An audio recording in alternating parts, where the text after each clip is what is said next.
इस वक्त अग्निपथ और अग्निवीर का मामला पूरे देश की मीडिया में सुर्खियों में बना हुआ है। लगातार बिहार में जिस तरह की हिंसक झड़पें हो रही हैं, लगातार पथराव हो रहा है, ट्रेनों में आग लगाया जा रहा है, बीजेपी कार्यालय में आग लगाया गया, बीजेपी विधायक पर हमला किया गया, उसके बाद से अब लगातार ये मीडिया की सुर्खियों में है और इसी बीच अब सियासत भी होनी शुरू हो गई है। बता दें कि कांग्रेस नेता राहुल गांधी ने बीजेपी पर बड़ा हमला किया, केंद्र सरकार पर बड़ा हमला किया और सोशल मीडिया के जरिए नसीहत दी है। क्या कुछ लिखा है आपको बताते हैं। ना कोई रैंक, ना कोई पेंशन, ना 2 साल से कोई डायरेक्ट भर्ती, ना 4 साल के बाद स्थिर भविष्य, ना सरकार का सेना के प्रति सम्मान।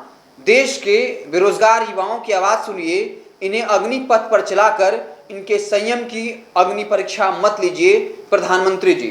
तो राहुल गांधी ने सीधे तौर पे पीएम मोदी पर तंज किया है और साफ तौर पे लिखा है कि ना कोई रैंक है, ना कोई पेंशन। आपको पता होगा कि जो अग्निवीर हैं इनको आर्मी में ना आर्मी कहा जाएगा, न ही कोई सूबेदार, हवलदार, कर्नल, इस तरह का कोई पद नहीं होगा, इन्हें सिंपली अग्निवीर कहा जाएगा। तो इसके बारे में राहुल गांधी कह रहे हैं कि ना कोई रैंक होगा, न ही कोई पेंशन। साफ तौर पे ये अग्निवीर के तहत, अग्निपथ के जरिए जो भी लोग आर्मी में बहाल होंगे उनमें से किसी को भी पेंशन जो है वो नहीं मिलेगा। इसके अलावा लिखा है कि 2 साल से कोई डायरेक्ट भर्ती नहीं। आपको पता होगा कि पिछले 2-3 सालों से आर्मी की जो तैयारी कर रहे थे दूर दराज के गांवों में, सरकार ने कोई रैली नहीं निकाली आर्मी की, जिस वजह से भी उनका गुस्सा जायज है, खास करके उन युवाओं का जिनकी उम्र जो है इन 2 साल में पूरा हो गया। अब वो आर्मी में नहीं जा सकते, इसलिए वो गुस्से में है कि अगर इन 2-3 सालों में अगर वो रैलियां सरकार द्वारा निकाली जाती तब वो आज आर्मी में होते। और किसी का सपना होता है कि वो आर्मी में जाए, लेकिन वो लोग जो है नहीं जा पाए क्योंकि पिछले 2-3 साल से कोई बहाली निकली नहीं।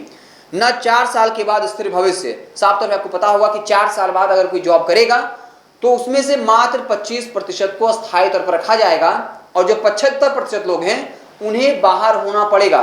इसलिए ट्वीट में लिखा गया है कि ना 4 साल के बाद स्थिर भविष्य, ना सरकार का सेना के प्रति सम्मान। तो ये आरोप लगा रहे हैं केंद्र सरकार पर कि कहीं ना कहीं जो इस वक्त की केंद्र सरकार है, बीजेपी की सरकार है, वो सेनाओं का सम्मान नहीं करती है, इसलिए अगर जो है उन्हें पेंशन नहीं दी जाएगी। इसके अलावा लिखा है कि देश के बेरोजगार युवाओं की आवाज सुनिए, इन्हें अग्निपथ पर चलाकर इनके संयम की अग्नि परीक्षा मत लीजिए प्रधानमंत्री जी। तो बता दें कि इससे पहले चिराग पासवान ने भी राजनाथ सिंह को पत्र लिखा और साफ तौर पर कहा था कि ये जो स्कीम है इस पर पुनर्विचार करना चाहिए, इसे वापस ले जाना चाहिए, क्योंकि इससे जो बिहार और देश के युवा हैं वो काफ़ी गुस्से में हैं, आक्रोश में हैं, क्योंकि 4 साल तक आप किसी को जॉब पर रखेंगे फिर उसे निकाल दिया जाएगा, ये कहीं से भी सही नहीं है।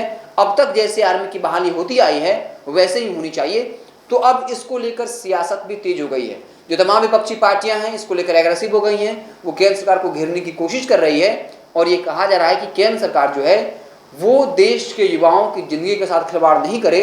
और साफ तौर पे कहा है कि बिल्कुल सही नहीं है कि आप किसी को 4 साल जॉब में रखें और फिर उसे निकाल दिया जाए, उसके बाद आखिर वो करेगा क्या। तो कई तरह के सवाल उठ रहे हैं, कुछ लोग इसकी अच्छाइयाँ बता रहे हैं, कुछ खामियाँ बता रहे हैं। कुछ लोगों का कहना है कि अगर कोई 4 साल काम कर लेगा तो उसे 11 लाख रुपये मिलेंगे, तो उस पैसे से वो कुछ बिजनेस कर सकता है। तो कई तरह की बातें सामने आ रही हैं, लेकिन जो युवा हैं उनकी मांग है कि हमें जो है जिस तरीके से पहले हमारी बहाली होती थी, परमानेंट था, वैसे ही होना चाहिए। क्योंकि अगर कोई सांसद विधायक होता है, वो अगर एक दिन के लिए विधायक बनता है, सांसद बनता है, तब वो हमेशा के लिए पेंशन उठाता है, विधायक का भी पेंशन उठाता है, सांसद का भी पेंशन उठाता है। तो फिर जो आर्मी के जवान हैं उनके साथ नाइंसाफ़ी क्यों हो रही है। अब देखने वाली बात होगी कि जब तमाम विपक्षी पार्टियां सरकार पर दबाव बनाने का प्रयास कर रही हैं तो क्या सरकार जो है वो बैकफुट पर जाएगी। अब तक ऐसा कोई भी बयान भारत सरकार के किसी बड़े नेता ने नहीं दिया है कि वो इस स्कीम पर पुनर्विचार भी करने को तैयार है। हालांकि देखने वाली बात होगी, ये तो सच है कि जिस तरीके से आंदोलन बढ़ रहा है, उग्र रूप लेता जा रहा है, अगर किसी बड़े मंत्री ने कोई बड़ा बयान नहीं दिया तब ये वक्त के साथ और आक्रामक होता चला जाएगा और कहीं ना कहीं ये देश के लिए, बिहार के लिए अच्छा नहीं होगा। आप देखते रहिए NBC 24। बहुत बहुत धन्यवाद।